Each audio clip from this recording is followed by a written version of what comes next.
Leo Tolstoy की एक बहुत ही प्रसिद्ध कहानी है। एक बार एक इंसान के घर एक सन्यासी मेहमान बना। रात खाने के बाद सब बैठकर गपशप करने लगे। तभी उस सन्यासी ने कहा, ये क्या तुम यहाँ छोटी मोटी खेती करते हो? मैं अभी साइबेरिया के सफर से वापस आ रहा हूँ। वहाँ मैंने देखा कि जमीन बहुत ही सस्ती है। अपनी यहाँ की सारी जमीन जायदाद बेचो, इतने में तो तुम्हें वहाँ सैकड़ों एकड़ जमीन मिल जाएगी। और जमीन भी बहुत उपजाऊ है। लोग भी वहाँ के बड़े भले हैं, लगभग मुफ्त में ही जमीन दे देते हैं। वहाँ जाओ, वहाँ जाकर खेती करो, बहुत ही जल्द तुम एक अमीर इंसान बन जाओगे। यह सुन उस घर के मालिक का लालच जाग गया। उसने अगले ही दिन अपनी सारी जमीन जायदाद बेची और साइबेरिया के लिए रवाना हो गया। वहां जाकर उसने देखा तो बात सच निकली। वहां सच में जमीन बहुत सस्ती थी और कौड़ियों के भाव बिक रही थी। उसने वहां के लोगों से बात की कि उसे भी जमीन खरीदनी है। तो गांव वालों ने कहा, ठीक है, तुम जितना भी धन लेकर आए हो उसे रख दो। हमारे यहाँ जमीन बेचने का केवल एक ही तरीका है। कल सुबह सूरज निकलते ही तुम्हें चलना शुरू कर देना है और सूरज डूबने तक तुम जितनी भी जमीन का चक्कर लगाकर वापस उसी स्थान पर आ जाओगे तो वह सारी जमीन तुम्हारी होगी। लेकिन याद रहे, सूरज डूबने तक तुम्हें अपने प्रारंभिक स्थान पर पहुंचना ही होगा। उस पूरी रात उस इंसान को नींद नहीं आई। शायद हम लोग उसकी जगह होते तो हमें भी नहीं आती। इंसानी दिमाग ही ऐसा होता है। वह रात भर सोचता रहा कि कितनी जमीन कब्जा पाऊंगा, कितना तेज भागना चाहिए मुझे, ज्यादा से ज्यादा जमीन कैसे कब्जाई जा सकती है। जब मैं बहुत सारी जमीन कब्जा लूंगा तो मैं एक बहुत अमीर इंसान बन जाऊंगा। यही सब सोचते सोचते सुबह हो गई। सुबह होते ही वह भागा।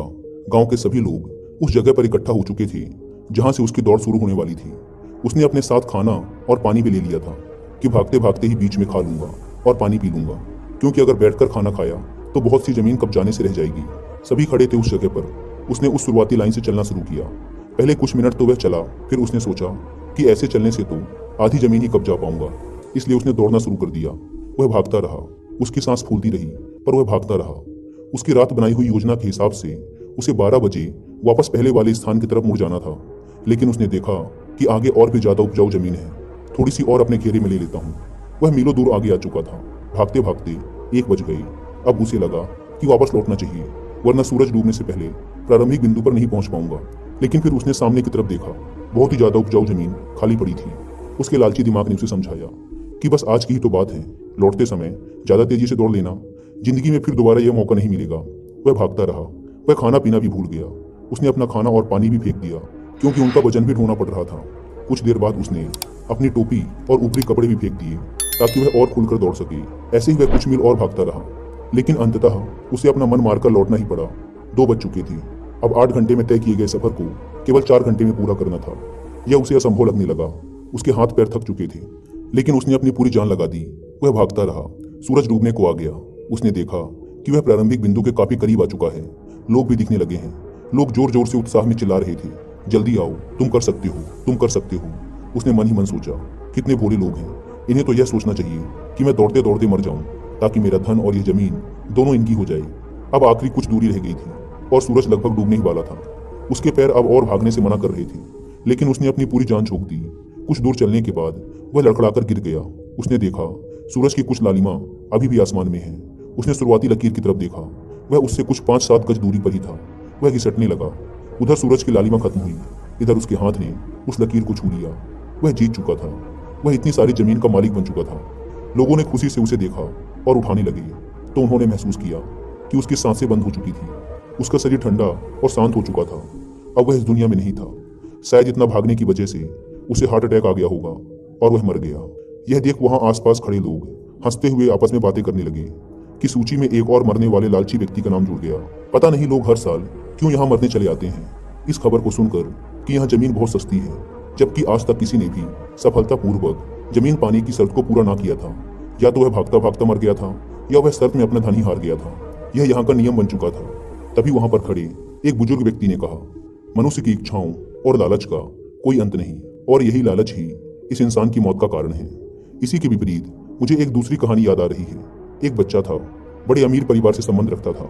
उसके परिवार में सभी किसी न किसी अच्छी पोस्ट में थे और सारे पैसे वाले थे। इसलिए बचपन से ही उस लड़के पर भी दबाव डाला गया कि वह किसी अच्छी नौकरी के लिए अभी से पढ़ाई करना शुरू कर दे।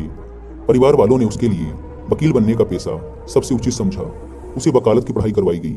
शुरुआत में तो उसे यह काम पसंद नहीं था, लेकिन जैसे जैसे उसे इस पेशे से दौलत और शोहरत मिलने लगी, उसका इसमें मन लगने लगा। वह धीरे धीरे अपने शहर का सबसे प्रसिद्ध वकील बन गया। वह दिन में 16-16 घंटे अपने काम में लगा रहता।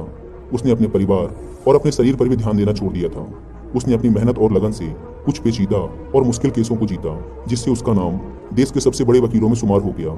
उसके पास शहर के सबसे रईस इलाके में एक बहुत बड़ा बंगला था, एक प्राइवेट जेट था, छुट्टियां मनाने के लिए एक प्राइवेट आइलैंड और एक चमचमाती हुई लाल फरारी। उसने अपनी जिंदगी में वो सारी दौलत और शोहरत हासिल कर ली थी जिसके वह कभी सपने देखता था। लेकिन अचानक पिछले कुछ महीनों से उसे कुछ भी अच्छा नहीं लग रहा था। उसे अपने काम से नफरत होने लगी थी। उसकी दौलत, उसकी गाड़ी, उसके बंगले कुछ भी उसे सुकून नहीं दे पा रहे थे। वह एकदम बेचैन और अशांत रहने लगा। उसने कई बार आत्महत्या करने की कोशिश की, लेकिन हर बार उसे लोगों ने रोक लिया। फिर उसने एक बड़ा निर्णय लिया। उसने अपना सब कुछ बेच दिया और आत्मिक शांति की तलाश में निकल पड़ा, हिमालय के पहाड़ों में, जहाँ उसकी भेंट एक योगी से होती है और फिर वह भी योगी बन जाता है, जहाँ उसे जीवन जीने का नया नजरिया और उम्मीद मिलती है। आइए अपनी बात पर वापस लौटते हैं। इन दोनों ही कहानियों से एक बात साफ होती है कि हमारी लाइफ में धन, दौलत, शोहरत सब कुछ जरूरी है, लेकिन एक लिमिट के बाद ये सब चीजें हमें खुशी नहीं देती। इसलिए हमें हमारा इनफ पता होना चाहिए कि किस लिमिट के बाद अब मैं पैसों के पीछे नहीं भागूंगा।